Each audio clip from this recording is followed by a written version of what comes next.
Сайн бацхан хүндэд үзчихтэй. Та бүхэндээ хүргийн явуулан дууланд кемп хэрэг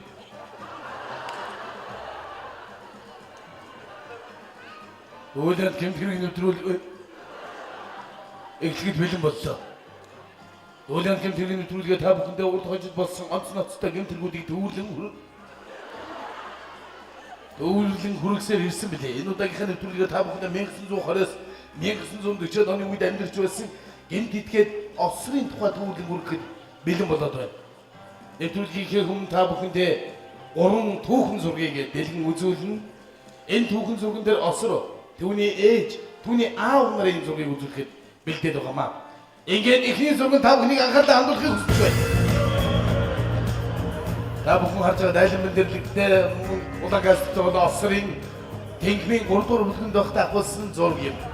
Ангийн ханданзан бажгийг юуж мэдгүй алмайран гайхан зогтно. Алхидийн ингэрдэн гараа шургуулж, ятамгийн хилдэргийн хивийн боовны хилдэргийг бас биеийн янтаг нь алхидийн хусаж амжиж. Та бүхэн нүднээс нь илт харж байгаа. Хүүхэд ахуй цагаас эхлээд энэ хүний хулгай хийх сэтэл нь төрсөн гэж түүхэд бичгдэн үлдсэн байдаг. За баярлалаа. Одоо та бүхэн дараагийн зургийг дэлгэн тавин үзүүлье. Энэ бол тухайн үедээ Балмод Хэрцгий дээрэн чин цангаар алдартай байсан Майк Донон Осрын аав. Та бүхэн зөвлөдөрөөс алж байгаа голынх нь хүн бол Майк хөлтэй Донон Майк Донон зургаас юм. Тэрээр эр хүний зодохтой эмзэг эрэхтэнд нь хүрч болон эсвэл долоогор хурууга завчинд нь шаг зоддог байжээ. Энэ бол Осрын аав Майк Донон зургаас юм аа. Одоо дараагийн зургийг та бүхэндээ дэлгэн тавин үзүүлэхийн өмнө нэрийг хэд дурдъя. Энэ хүү зураг бол Осрын ээж Уртгарт Пунсал хэмээх хүний зураг байсан юм аа. Уртгарт Пунсал гэдэг бол яагаад Уртгартай болсон түүх нь бол одоо найзууд бүсгүйчүүдийн аймаг зүйл үсний мөнгөн даруулгуудаас хэр нэг туучдаг тийм иймийн тул Уртгарт Пунсал гэдэг нэртэй байсан юм аа. Ямар сайдад Уртгарт Пунсалыг хүрээний зах руу гэгэн цагаан өдөр ороход зах тарж исэн тийм түүхтэй юм аа. Энэ бол Уртгарт Пунсал байсан юм. Одоо та бүхэндээ дараагийн зургийг дэлгэн тавин үзүүлье. Энэ бол хөдөлгөөнтэй зураг. Осрын нэгэн өдрийн амьдралын нэг их хэсгээс та бүхэндээ сонирхол. Оср бол хүрээгээр явахдаа гэртээ байгаа юм шиг явдаг нэгэн байсан. Тэр хөл нүцгэн зээл нүцгэн яваад гудмаар явахдаа хувцалчихдаг хүн байсан. Үнэхээр тэр хүний гаргаад хулгайд гаргасан зам нь тэрнийг бол үнэхээр Оср гэдгийг илтгэж байсан юм аа. Ямар сандаа Осрд хулгайд алдсан хүмүүс юу ч мэдгүй гэртээ хараад өөрийгөө нүцгэн байгааг хараад Оср гэж уулгаалдаг байжээ. Осрын гэмтүүлэлтүүд удаа дараагийнхан давхацсан. Дотоод явдлын яамныхны чиглэл нэгэнтэй хүрсэн байдаг. Дотоод явдлын яамны 303 тоо төрөнд чекист дондог чекист дандар нар Осрын тухай инхүү ярилцсан.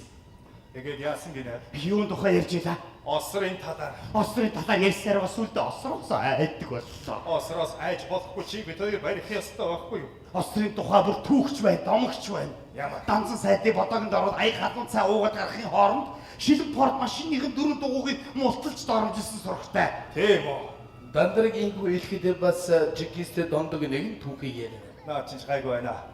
Олон жилийн өмнө сүгч анжныг талбай дээр ард түмэнтэй уулзах гад морин дээр босох зуур нь Оср имэдийн хуссан гэсэн. Дондгийг инхүү илэхэд дандар нэгэн зүйлийг гинт санал боллоо. Би нэг юм сандлаа. Надад нэрээ мэдээд ирсэн. Хулгайч Оср ногоон бөмбөр театрт нацидорч өчтөй гурван толгой дуур үзгээр тасалбар авсан гин. Чи энэ мэдээллийг хинээс авав? Хинээс авав гинэ? Тэ? Хэн чамд хэлж өгөв? Хэлгүй дулам хэллээ. Хэлгүй дулам хинээс сонссон юм бол? Дүлийг шагтраа сонссон байна. Тэр хоёрыг хөндлөгөөс хий харсан байна. Сохор балдан харсан байна. Оср яг хинээс тэр бидэдийг гардаж авсан байх уу? Гаргуу гамбаагаас. Манай дүүлийн сохор хэлгүй гаргуу тагнуучид ажиллаа сайн хийж байгаа байна да. Өнөө өрөөний жүжиг дээр Осрыг барьж авцгаая. Тэр хоёрын инхүү ярилцсан бөмбөр ногооны зүг хөтөл. Би зүг явъя.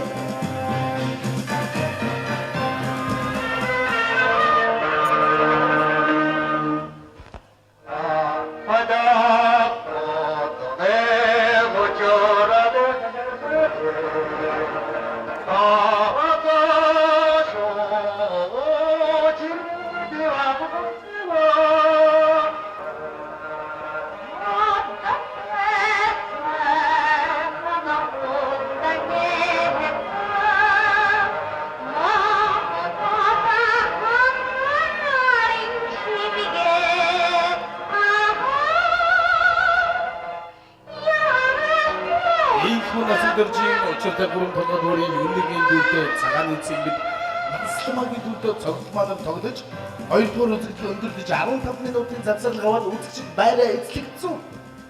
Театрын зүүн хөшгөөр осор гүн орж ирээ. Тэр анх удаа энэ театрт орж ирээд энэ их гэрэл чимэглэн энэ гоё тайцаас л энэ олон хүн нэг дөрөв цугларсан байхыг хараад гайхаж балмагтав. Уран цагаан малгай тухтуулан тавьсан айлгүй 3 хүүхэнтэй таарав. Хүүхнүүд. Жижиг хэд дугаар үзэгдлэн завсарлав да. 2 дугаар үзэгдэл завсарлаа. Юунд үхээ юу? Хараахан үхээгүй дээ. Тэд ийхүү ярилцсан үзэгчдийн дундах суудлаа эзлэн. Осор үзэгчдийн дунд орсон даруйда энэ олон үзэгчдийг хэдвчтэй янчаа болгон хаа. Одоо хулгай хийх үү эсвэл гэрэл онцорсны дараа хулгай хийх үү гэх бодол осрын толгойд зурсгийн орж ир. Тэгээд суухад л тав турааны хорд суусан янчин нүд салгалгүй хаа. Урд өмнө янчинд хайр дурлал таж байлгүй гэж бодох шиг. Эсвэл хулгайлсан эд зүйлээс өгөж байлгүй ч гэж бодох шиг. Ийхүү бодол зэрэгцсэн байхад чекистүүд баруун хөшгөөр орж ирээ. Энэ алуу дотроос алийг осор гэж харна хоёул за. Чи бид хоёр осрыг олох ёстой. Ой тэрийг улаан дээлтэр ихэр осор мөн үү биш үү? Аль чи дуудаач. Осор! Осор! Эмбэ, хэн намайг нохошиг дуудваа. Мөн байна. Зүхтээ. Эги, юу яриад байгаа бэ чи?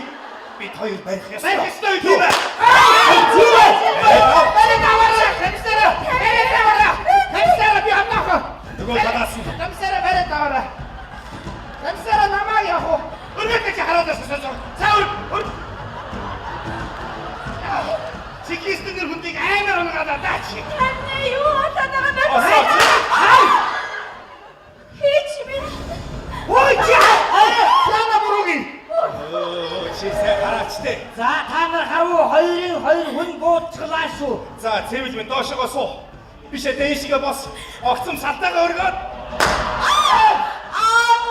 За тэгээ. Зэвсэггүй байсан осрыг 2 жигийн сурамгай чинь барьж авахд энэ их дууд шивэг сонссон тухайн үедээ говь згслийн гэрээ алдартай байсан жүжигчин цогцолмаа хошигний завсраар шагаая. Энд юу чатбат хийх чимээ хараад. Энэ гурав яхаараа энэ устгаж байдгийг. Чи. Яа, бас үү? Цогцолмод ийхүү айлхад 2 чекистов цогцолмогийн гон сайханд нь алгамаарч гайхаж шалгарчээ. Энэ хооронд овжин сэрэлэн оцор аль хэдийн зогтон алга бол. Ой. Энэ хин хайч хин. Сонсолмоо яваа. Сонсолмоог нь осор яваа. Осрыг хараад. Арай. Ийхүү бөмбөр нөгөө театрт гарсан 3 дугаар малгайтыг энэ хүрээний өндөрсөн гэдэг. Осрыг хожим хаа нэртэй насан эзлээ. Энэ ч дуулаагүй хинч мэдээгүй гэдэг. Ингээд дуулаад гэрдэргийн төргийн энэ удаагийн дугаар энд хүрээд өндөрлөө. Дараагийн дуулаад гэрдэргийн төрөг бол баяртай.